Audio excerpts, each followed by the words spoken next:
पितृपक्ष में देव और पितृ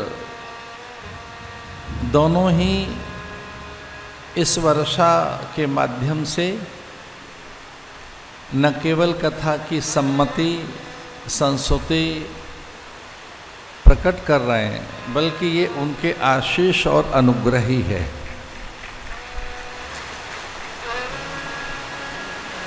शास्त्र कहते हैं कि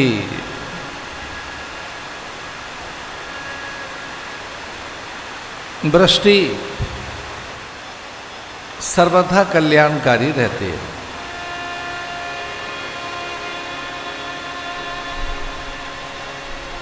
हम मनुष्य देवताओं के अधीन हैं। मंत्राधीनम जगत सर्वम, देवाधीनम जगत सर्वम, मंत्राधीनम देव।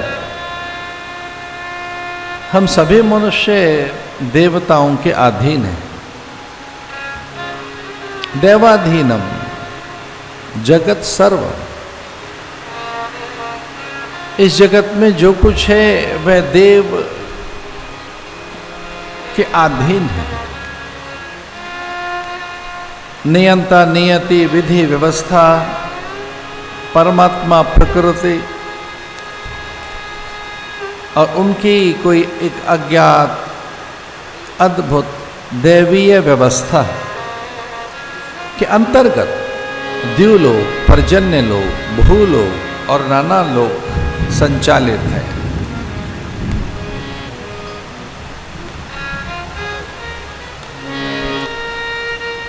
हम बहुत स्वतंत्र नहीं हैं, प्रकृति के अधीन हैं।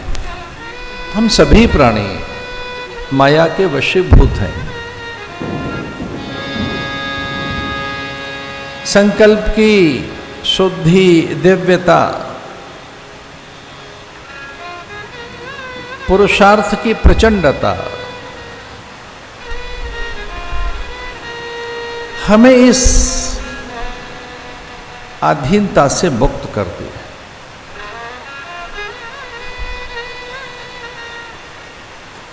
ये जो एक अधीनता है,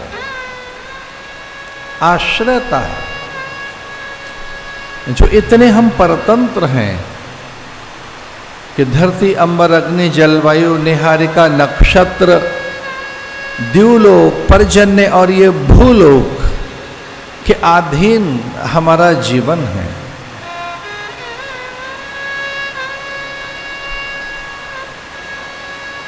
अन्न पर्जन्य लोक से पुष्ट होता है।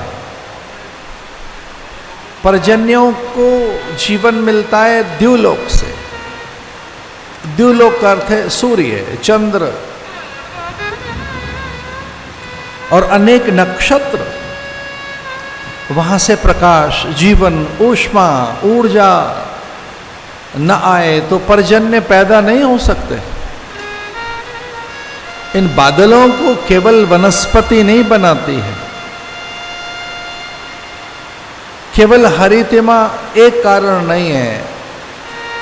अंबर से वर्षण का, वृष्टि का आना, पर्जन्यों का ऐसा प्रसन्न होना, इसके मूल में केवल वृक्ष ही नहीं है।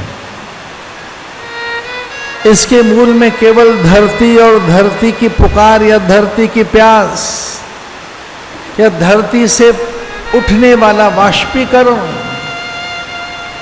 केवल धरती की मांग या धरती की प्यास और धरती का कोई हठात एक आकर्षण ही पर्जन्यों को यहां आने के लिए बाध्य नहीं करता। पर्जन्यों को प्रेरणा मिलती है द्युलोक से, देवलोक से। एक अज्ञात व्यवस्था है। उस व्यवस्था के अनुकूल ये पर्जन्य नियंत्रित होते हैं और यह अन्न को पुष्ट करते हैं।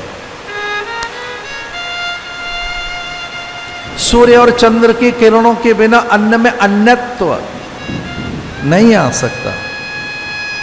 अन्न में जो जीवन है, अन्न में जो प्राण है, अन्न में जो चेतना है, वह ईश्वर से है। अन्नाद ब्रह्म, अन्न को ब्रह्म कहा गया। अन्न वह ब्रह्म, अन्न ब्रह्म है। तो जो उसमें ब्रह्मत्व है, जो उसमें ईश्वरत्व है, जो उसमें पुष्टि, पोषण, रूप, लावण्य, जो उसमें क्षुधा निवृत्ति, रूप वृद्धि, प्राण संयमन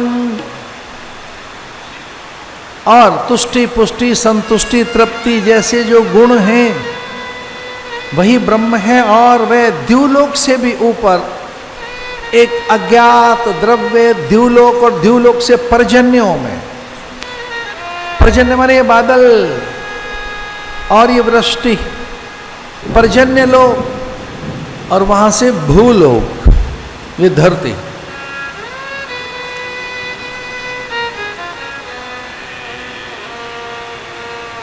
इसलिए औषधियां, फल फूल, शाक, मूल, कंद, विविध प्रकार की जैव प्रजाति, जीव जंतु, सकल जैव जगत, प्राकृतिक संतुलन, ये सब पर्जन्य लोक से होता है।